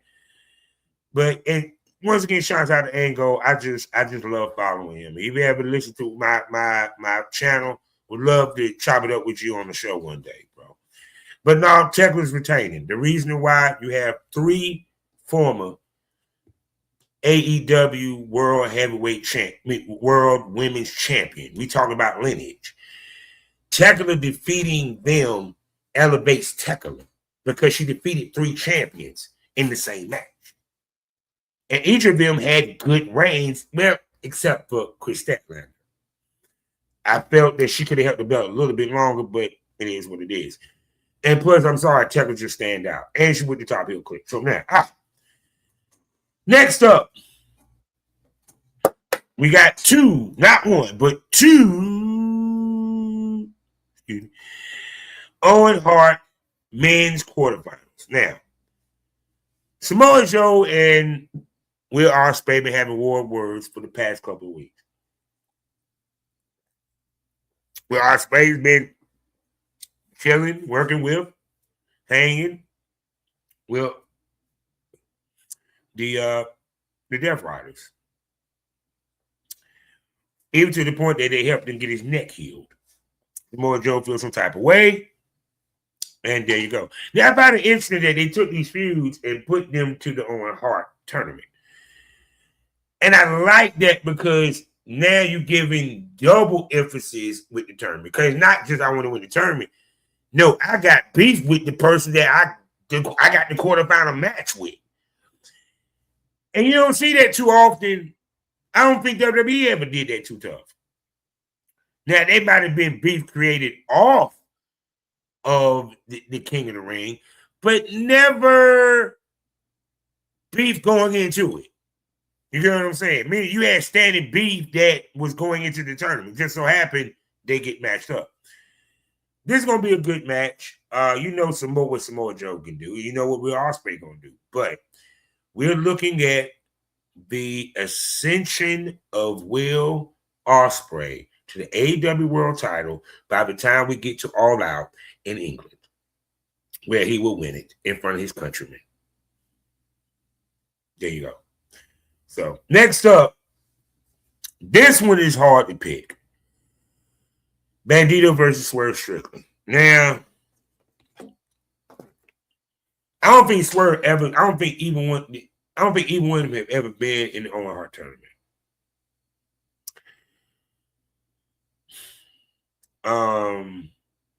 God, this is gonna be tough because the point being is that Swerve was going after Bandito to prove, he's the most dangerous man. He's the most wanted man. Ego. That's what basically is about, ego. It buys me money since it's supposed to be a reward. And this is going to be this is a match of the night candidate for me. Straight up. Straight up. I don't know who's gonna win this. I really don't. Because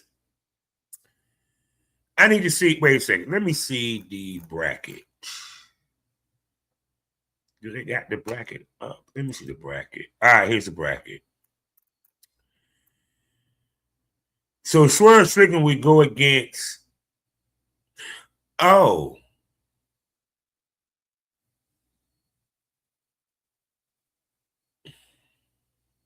Okay.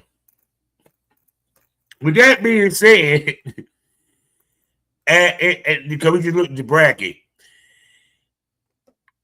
I gotta say, Swerve Strickland. Because I'm correct, and I'm sitting here looking, right? Swerve defeats Bandito. Because what I'm thinking is Will Ospreay versus Swerve Strickland. That's the money final. And could easily set up a feud with him and Swerve Strickland going into him, going after the title.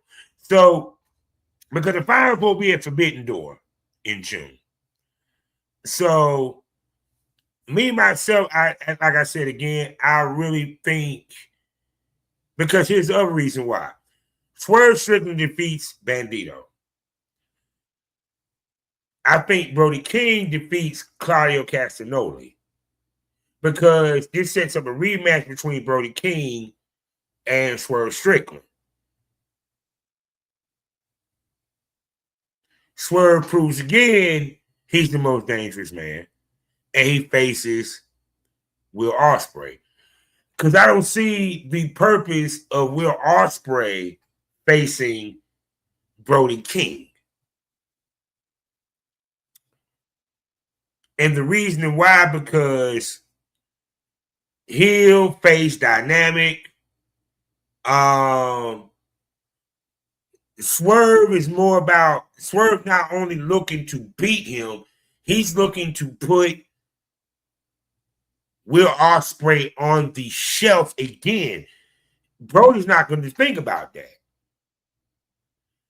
And the reason why I think Brody's going to go over on Claudio Castagnoli, because once again, I think Swerve going to go over Bandito. So there you go. And now we go to the women's Owen Hart quarterfinals. Well, Athena, who is the Ring of Honor World Champion, will be going against Mina Shirakawa. Can I tell you something? I love Athena. She is sexy. She is gorgeous. She is my wife in my head.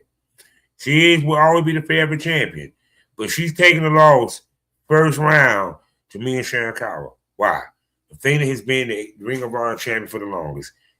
She needs a challenger. Mina Shirakawa gets a pin. That sets up her getting a Ring of Honor world title shot.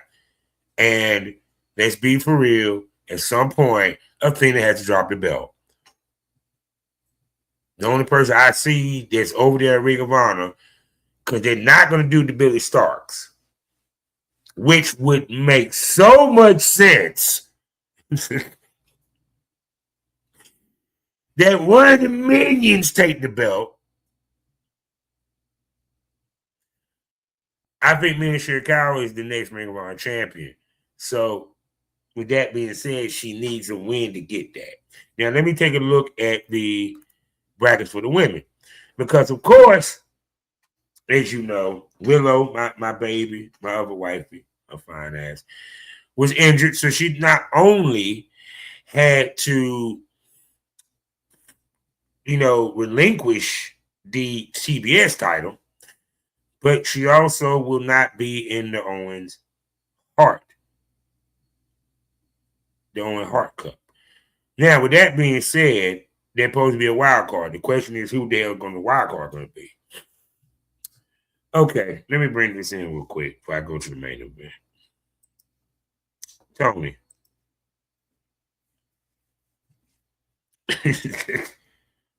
Let's have a real conversation, Mr. Khan.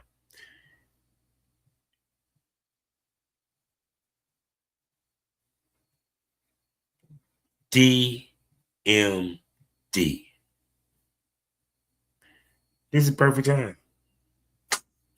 This is the perfect time to bring Britt Baker back. You said that she's still in the contract. Now, unless she is really focused on her dental, because I haven't seen her wrestling anywhere.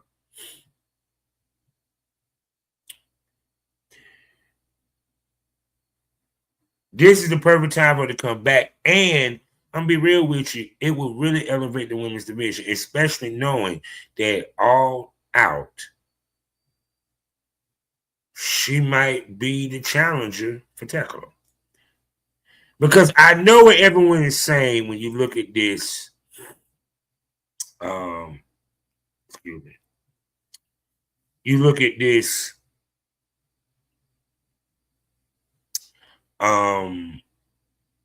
What is it? You look at the bracket. Alex Windsor is the person she's facing. Now, of course, I know what y'all thinking because let me think. Alex Windsor is Ospreay's girlfriend, and how cool would it be if Ospreay and Windsor win their first AEW Women's World title at the same pay-per-view? Not so fast.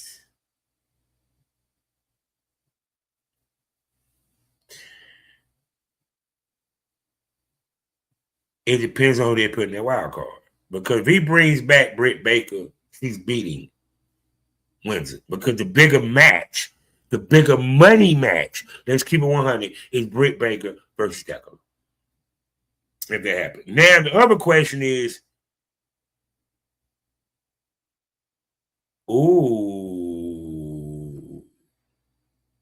Zoe Stark?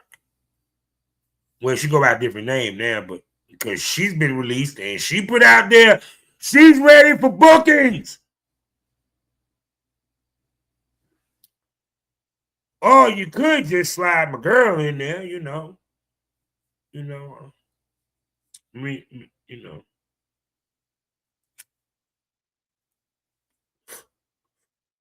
Mother's milk.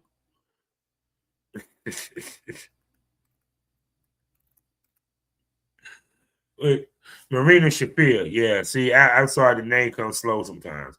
Marina Shafir. You could throw her in there.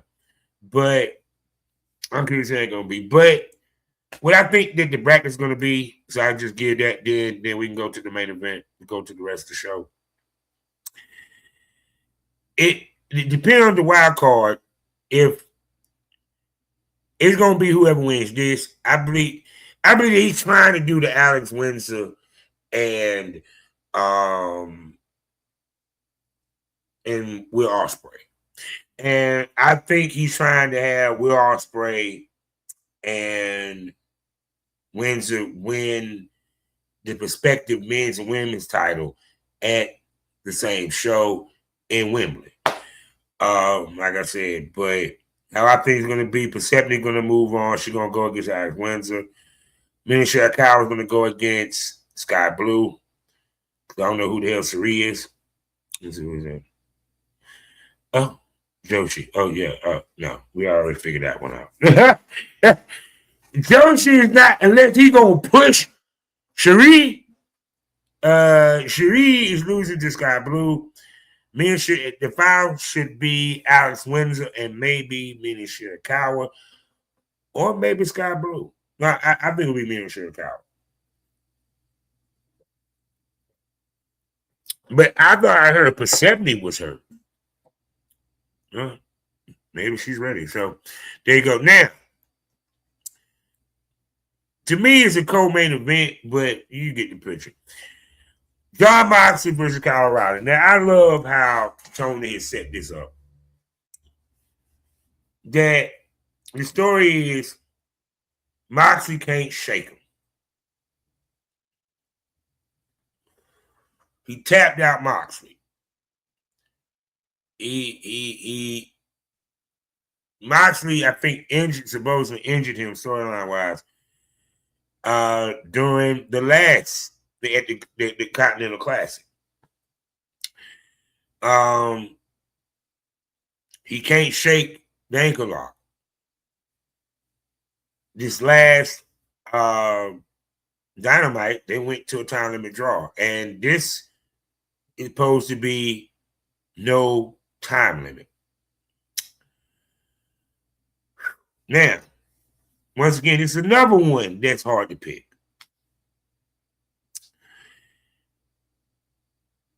Because you got John Moxley. Now, Kyle O'Reilly been hot.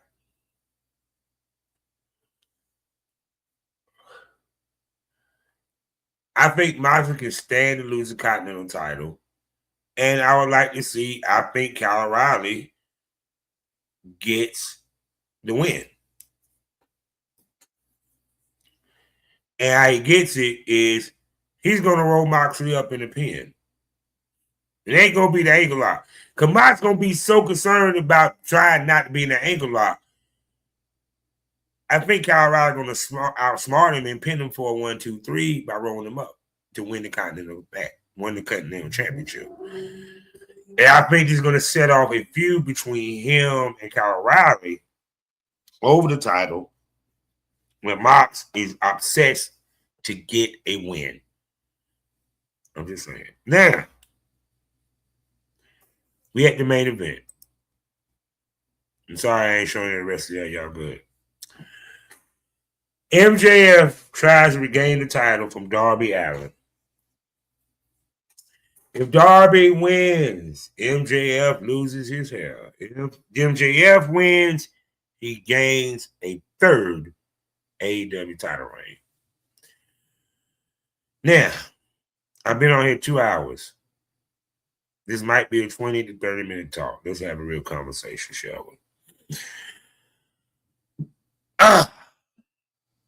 Let's take a deep breath. The question is, the first question was it smart to take the title off of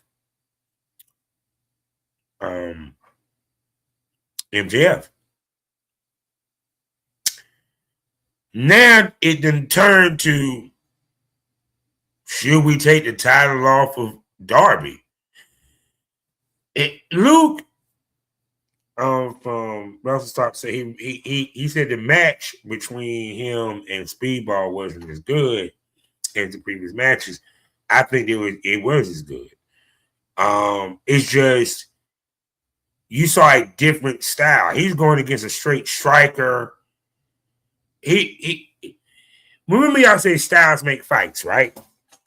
This one made a great fight because it's about the kicks. You saw early on in the match, he was getting his ass handed to him with them feet. You know what I'm saying? And even to the ending, Darby got the submission, you know, and I even love the ending where they said, yo, man, I hope you win. Now, Darby has been having a blitzering pace of title defenses. I don't think since he won the title, he's defended the title every fucking week. He's trying to do the Ric Flair defend the title once every day for 30 days, for a month. Rick actually did that shit too, people. He defended the title for 30 days. No, meaning he didn't wait 30 days to defend the title. No, he defended the title every day for 30 days.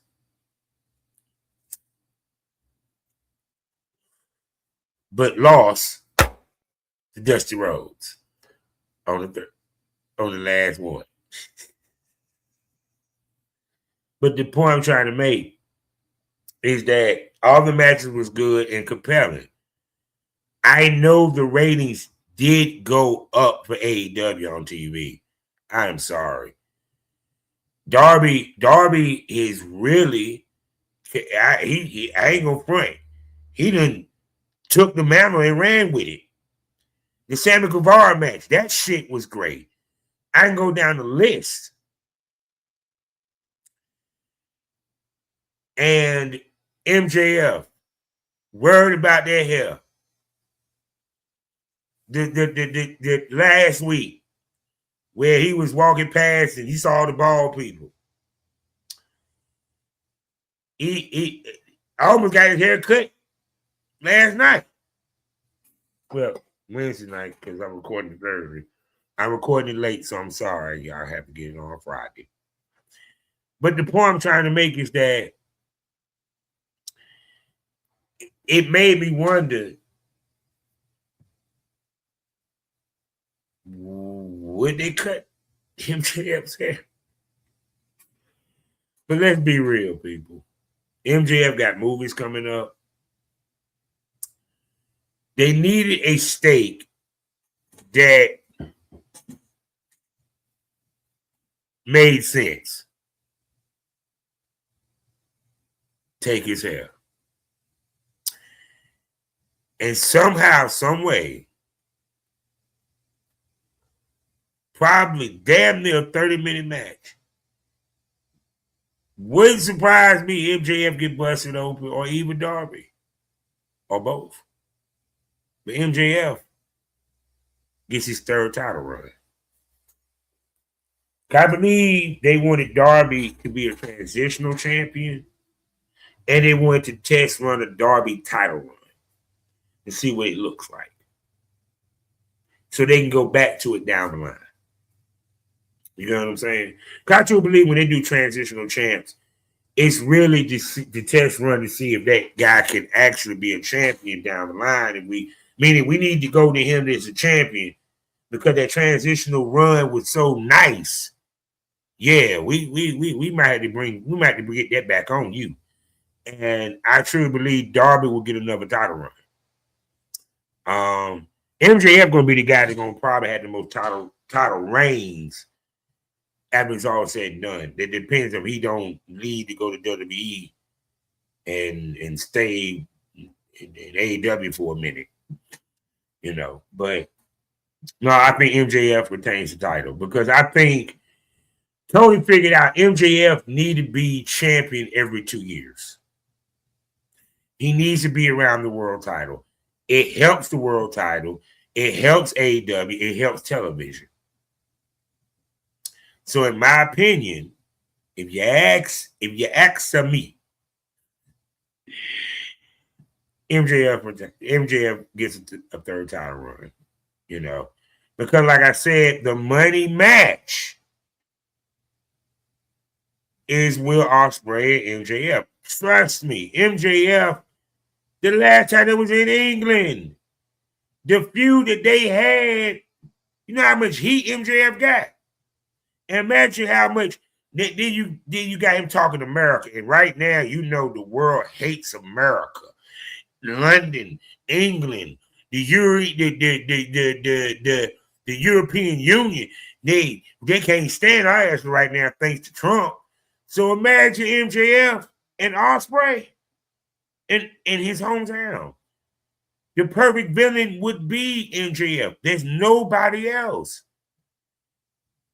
Now, unless you're going to turn Ospreay villain, but he ain't going to be a villain. So my question is, once again, would you, because Darby and Ospreay, no, because Darby has to have a villain to go against.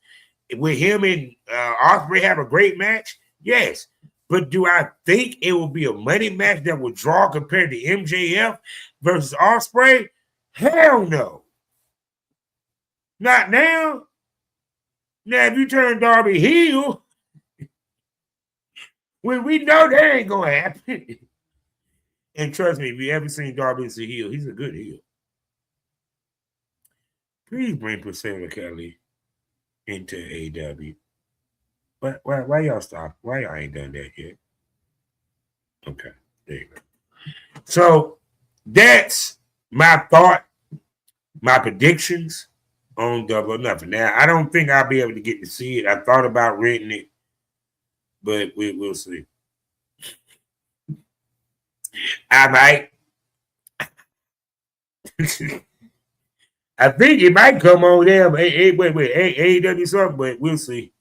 But no, I done paid for Ashe, and I'm going to watch Ashe. You feel me? And I will review it the next Pro Wrestling Smoke podcast show. You feel me? And I'm even going to give my thoughts on the results of Double or Nothing, as well as I will have to preview and predict the official card once we know exactly for Clash in Italy. So we have a lot to discuss. Yes, we do, people. Everything. And I've been thinking I might re-get my Progress, account. I heard that Car Muir is now the champ, and he's a heel. Who would have thunk it?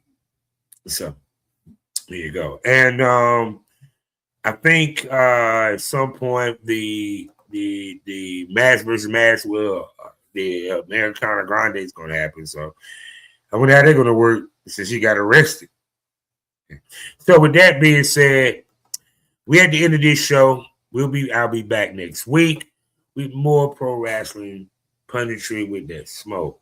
So once again, please check out the S.T.O podcast family. Check out S.T.O, the Smokers Lounge. I drop episodes every Tuesday and bonus smoke Friday when I interview somebody from the industry. You know what I'm saying? And also the Risque side of the S.T.O podcast family. I'm talking about none other than the Premium Smoker on Loyalfans. That QR code right over there. Hit that.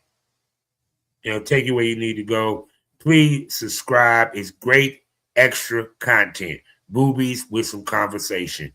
You're going to enjoy yourself. Also, I am dropping next month, Father's Day weekend, a special Project Content House, the Hot Auntie Tour. That's right. 4 days, 4 episodes. Day 1, day 2, day 3. I'm talking about Indigo J. This young man broke his porn cherry. Mike Armstrong. We talking about Devin Diggs.